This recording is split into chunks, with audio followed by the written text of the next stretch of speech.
कहीं समस्त शुभ कर्म गणेश को पूजा सर्वप्रथम करा जाए। तो यही कथा को नहीं थोड़ा बद है कि पृथ्वी में सर्वप्रथम कहार पूजा करा जिवो। यही समस्यार समाधान पाई समस्त देवता आसी महादेव निकट में पहुँचले।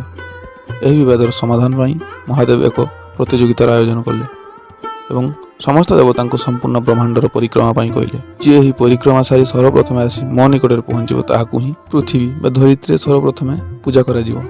तो समस्त देवता ब्रह्मांडर परिक्रमा बाहरिले किंतु गणेश निज वाहन उपर बसी निज माता पिता चारिपटे 7 थर परिक्रमा कले एवं हाथ जोड़ी माता पिता प्रणाम करी सेठारे ठिया हो गले। तो जितेबाला समस्त देवता परिक्रमा सारी आसी देखिले कि गणेश सेठारे उपस्थित होछंती और महादेव गणेश को मध्य विजय बोली घोषणा कले एवं कहिले समस्त ब्रह्मांड ठारू माता पिता स्थान बहु उच्चरे तेणु गणेश को समस्त पूजा सर्वप्रथम पूजा करा जिवो।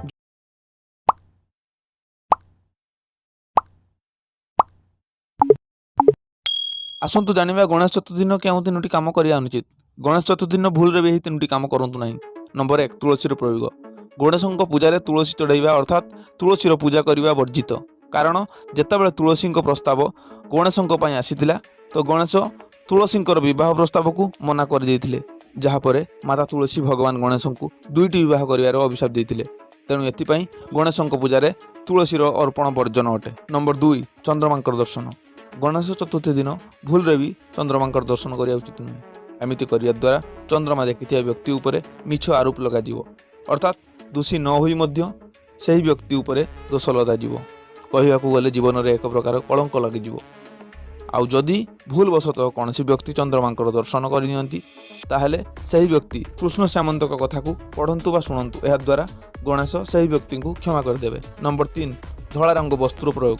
गणेश को धला रंग वस्तु अर्थात धला वस्त्र, धला फूल एवं धला चंदन केबे भी चढ़ातु नहीं। कारण चंद्रदेव गणेशंकर मजाक उड़ाइथिले, तेणु गणेश चंद्रदेव को अभिशाप देइथिले। आउ धला वस्तुर सीधा संबंध चंद्रमांक सह होइथिबा जुगु धला रंगर कौन भी वस्तु को गणेश को अर्पित करा जाए नहीं। सो जदि वीडियो भल लगे वीडियो को लाइक करी चैनल को सब्सक्राइब करंतु आउ कमेंट रे लिखंतु जय श्री गणेश। धन्यवाद।